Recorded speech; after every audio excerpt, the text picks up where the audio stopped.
তো hello everyone, কেমন আছো তোমরা সবাই? আশা করছি তোমরা সবাই ভালো আছো আর তোমাদের ভালোবাসে আমি অনেক ভালো আছি। আমি তো সকালে আজকে রান্না শুরু করে দিয়েছিলাম, তো তারপরে আমার মনে পড়লো কালকে আমি তোমাদের সাথে একটা ভালো রেসিপি শেয়ার করেছিলাম, আলু সেদ্ধ ভাত। তো আজকে আমি আরেকটা রেসিপি শেয়ার করব। বরের কাছে ধাতানি খেয়েছিলাম কালকে, আলু সেদ্ধ ভাত খাইয়েছি বলে।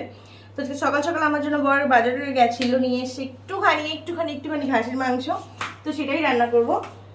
তো অনেক কিছু আমি রেডি করে ফেলেছি, চলো বাকিটা তোমাদের সামনেই করি।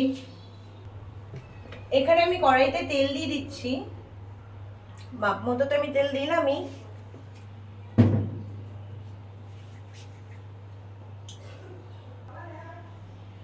এখানে দেখো পেঁয়াজ কেটে রেখে দিয়েছি, দুটো শুকনো লঙ্কা নিলাম, এটা ফোড়ন দেব, ফোড়নের জন্য রেডি করব।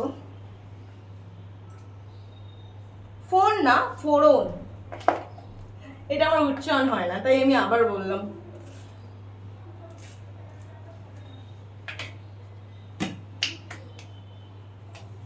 এখানে আমার আলুও ভাজা হয়ে গেছে। হ্যাঁ, তারপরে গিয়ে আমার মনে পড়েছে যে আমি তোমাদের সাথে একটা রান্না শেয়ার করবো বলেছিলাম। চট করে আমি তারপরে ঘরে গেলাম, ফোনটা নিয়ে আসলাম। দাঁড়াও, এখনো খেলা বাকি, রান্না এখনো বাকি।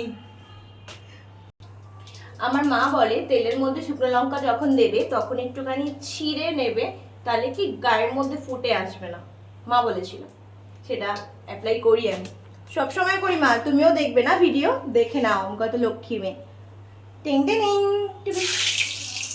ছেড়ে নি। হ্যাঁ, তারপরে না পেঁয়াজটা দিয়ে দেবে।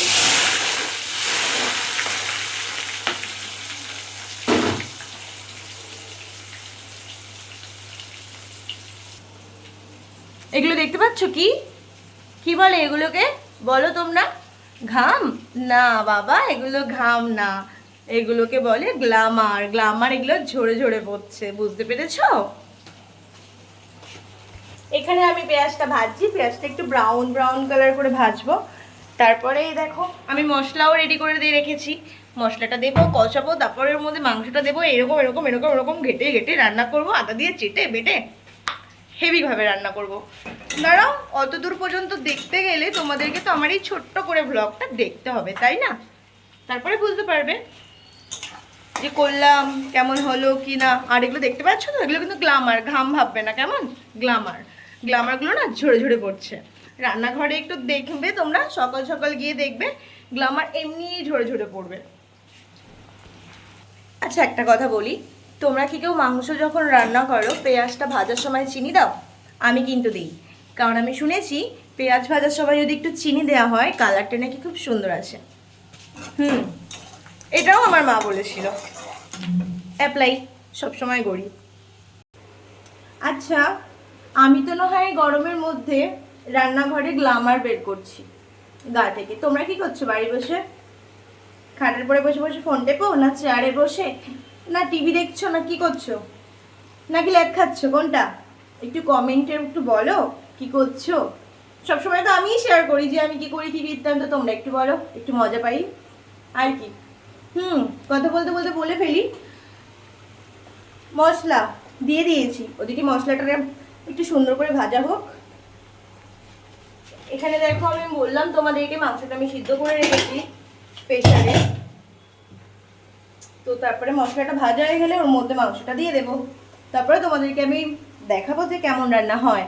রান্না করতে তো বহুত টাইম লাগছে, বহুত টাইম, খাটনি আছে বস, শুধু শুধু হয় না। তোমাদের বাড়িতে কি রান্না হলো আজকে? আর এরকম গ্লামার কি তোমাদেরও ঝরে নাকি ঝরে না? অবশ্যই ঝরবে, গরমকাল যা। টের পাও তো না তোমরা রান্না করতে কত কষ্ট? মা বানিয়ে দেয়, খাবার খাও, কি বুঝবা তোমরা? ইনা মিনা টিনা, যাও মাদেরকে হেল্প করো গিয়ে।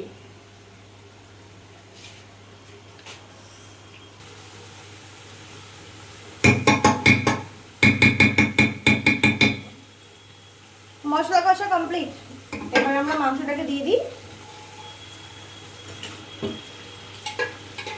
মাংসটাকে দিয়ে গ্যাসটাকে একটু আস্তে করে রাখবো, তারপরে কষিয়ে অল্প একটু জল দিয়ে দেব, তারপরে নামানোর একটু আগে গরম মশলা দিয়ে দেবো। ব্যাস, এগুলোও কি দেখাতে হবে তোমাদেরকে? বলো, এই গ্লামারগুলোতে ঝরছে, তোমাদের কি একটু কষ্ট হয় না আমার জন্য?